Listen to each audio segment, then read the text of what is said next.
Part of the fun of the Helluverse is that it has cool demon hierarchies based off of real-life writings. At this point, however, fans are getting rather used to the 7 sins and the Ars Goetia, with there only being a few sins left to meet, and a long line of Goetia we may never even see.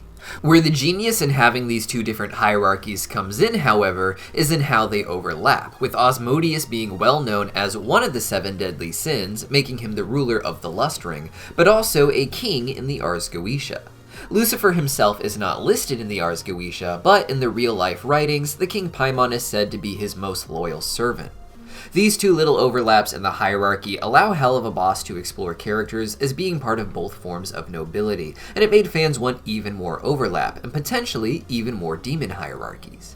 Most fans are aware of certain well-known ones, like the Unholy Trinity, for instance, which was designed to be an evil opposite to the Holy Trinity of the Father, the Son, and the Holy Spirit. In this Unholy Trinity, we have Lucifer, Satan, and Beelzebub, who were each seen as the King of Hell at different times of history in different parts of the world.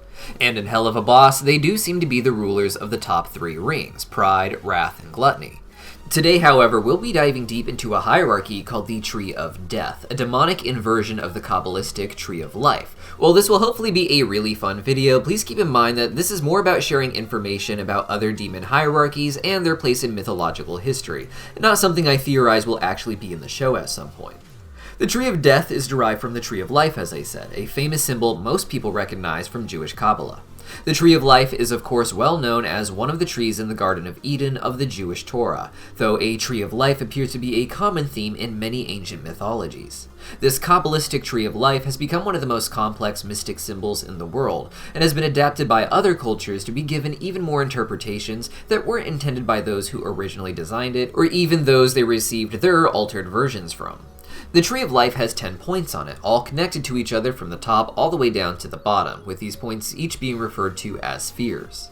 In Jewish mysticism, each point or sphere can have different meanings, and it is really designed as a sort of map to connect different ideas together in interesting ways. The most common understanding of the 10 points are as 10 emanations of God, but they can also represent a lot of different things, such as 10 different virtues, all arranged on this Tree of Life to teach you different ways on how they might connect to each other.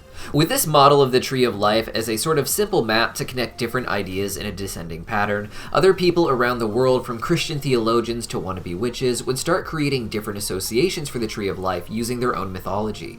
That would eventually lead to a list of 10 demons, one associated with each point, as a hierarchy in Hell. In the show, we have the 7 Rings of Hell, this of course being inspired by the hierarchy of demons from the Peter Binsfield classification. While he did not reference 7 rings of hell that these demons ruled over, as far as I'm aware, the Helluverse has 7 rings stacked on top of each other in the show for each one to rule over their own territory. This idea seems more inspired by the works of Dante, in which there are 9 circles of hell representing different sins. To distinguish those ideas within the show, there appears to be 9 circular territories in the Pride Ring known as the Circles of Hell, with the first circle being Pentagram City, and a sign indicating that Imp City is the second circle of Hell. These appear to just be simple territorial divisions for major cities in the Pride Ring, and don't have nearly the significance of the 7 rings that are stacked on top of each other and are ruled by the different deadly sins.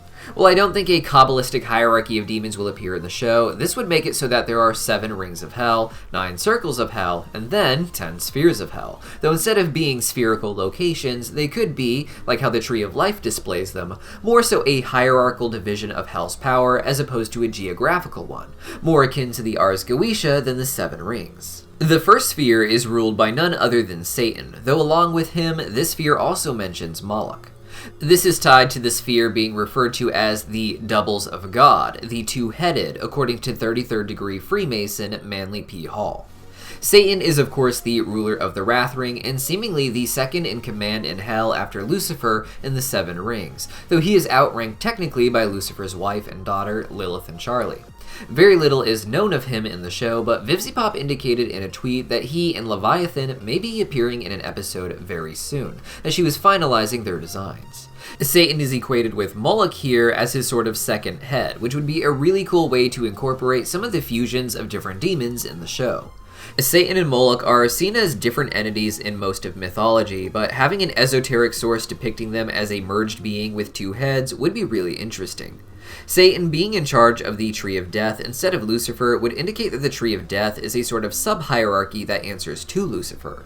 Satan's primary function in Hell of Boss is as the general of Hell's army of imps, it seems, which seem to focus on missions up to Earth when not farming in the Wrath Ring. This would mean the Tree of Death would probably focus largely on the conquering of Earth, something the Ars Goetia also appears to have an interest in. But with Satan as the head of this hierarchy, I think it would be a little bit more militaristic. Keep in mind, this isn't a theory so much as a thought experiment on how existing systems of Hell of a Boss could incorporate further hierarchies so that I can talk more about real-life lore. And at the very least, it can be a fun headcanon if nothing's really contradicted about it in the show. The second sphere is Adam Bellio, which is a rather unique combination of names. Adam, of course, is well known as the first man in the Bible, with Adam meaning man. The Tree of Life itself is said to be a mystical representation of the perfect vision of man who exists as divine light. Belial is Hebrew for wickedness and is even a king in the Ars Goetia alongside Paimon and Osmodius. This would make for another interesting overlap in hierarchies if Adam Belial would be equated with Belial of demonology. Belial's history as a demon of sorts dates back to the Second Temple period of Judaism, where his name is listed as the leader of the Sons of Darkness in one of the Dead Sea Scrolls. This was part of a unique narrative that had a more dualistic approach to the creation and nature of existence, with there being a war between the Sons of Light and the Sons of Darkness. This story shared many of the elements of Jewish philosophy from that time, but from a structure that was very different from the stories found among the rest of the Dead Sea Scrolls, which included older versions of the Old Testament and other narratives relating to them. This cements Belial as an interesting early devil figure, and it makes sense that he'd be among the kings in the Ars Goetia. The third sphere is ruled by Lucifer Fugue, not to be mistaken with Lucifer. Lucifer means Lightbringer, and Lucifer Fugue means to flee from light, which in many ways makes them opposites. However, Lucifer Fugue is known in the Grand Grimoire to be a prime minister serving under the Emperor Lucifer. Here, Lucifer Fugue is depicted as a jester with a three-pointed hat, and his duty is as Prime Minister of Hell, along with him being awarded all the treasures of the earth. This has created the conception that he is in charge of the treasury of Hell specifically, though I've yet to find the original source stating this. While Lucifer Fugue doesn't have a direct connection to the real-life Mammon as far as I know, the two are meant to represent greed, and interestingly, Lucifer Fugue is depicted in the Grand Grimoire as a jester-themed demon with a three-pointed hat, as I mentioned earlier, similar to Mammon in the show. While again, this Tree of Death is not something I expect to appear in the series, it's a great example of how cross-referencing different hierarchies can help you learn more about what likely inspired characters in the show, and we'll be making a dedicated video about how Lucifer Fugue may have influenced Mammon's character in Hell of a Boss tomorrow, so hit that subscribe button so you don't miss it. Sphere 4 is the Archdemon Astaroth, who, like Belial, is also a king in the Ars Goetia. Astaroth is a demonization of the deity Astara, versions of which existed in several cultures in the ancient Near East. Like with a lot of the Jewish religious leaders before them, the Christian religious leaders would often take the gods of other cultures and turn them to fallen angels in their own systems. Sphere 5 is Osmodius, which would give him 3 titles: King in the Ars Goetia, Ruler of the Lust Ring as the Sin of Lust, and now the 5th down in the Tree of Death. Osmodius already seems rather involved with the conquering of Earth through infiltration, and his people, the Succubus, are among the few that are allowed to traverse between Earth and the human world with ease. This is done with Osmodian crystals, jewelry that disguises its wearer and creates easy portals to wherever you want to go on Earth. Sphere 6 is Belphegor, who has not appeared on screen yet, but is well known to be the ruler of the Sloth Ring as one of the 7 rulers of Hell from the Peter Binsfield classification of demons. The Sloth Ring is well known as the medical capital of Hell, providing not just care demons actually need, but a never-ending line of pharmaceutical drugs that Hell seems to be addicted to. Additionally, they have black market operations to get more drugs out of the Earth and into Hell's system, as discussed before. The way that Belphegor would seem to help in conquering the Earth, however, is with the plague doctors we see working with Stolas after Stryker nearly kills him with his angelic weapons. These are inspired by the real-life plague doctors from history who were said to use these elaborate costumes to prevent themselves from getting the plague while treating people. However, conspiracy theories depict them as people who purposely spread the plague on Earth that led to the death of so many humans. This would make the Black Death of the 17th century something that Hell purposely inflicted on the Earth in order to get a massive influx of new souls, it would seem. Perhaps they had properly prepared a large population that would easily start going to Hell instead of Heaven by leading them away from virtue, and then planned a mass die-off.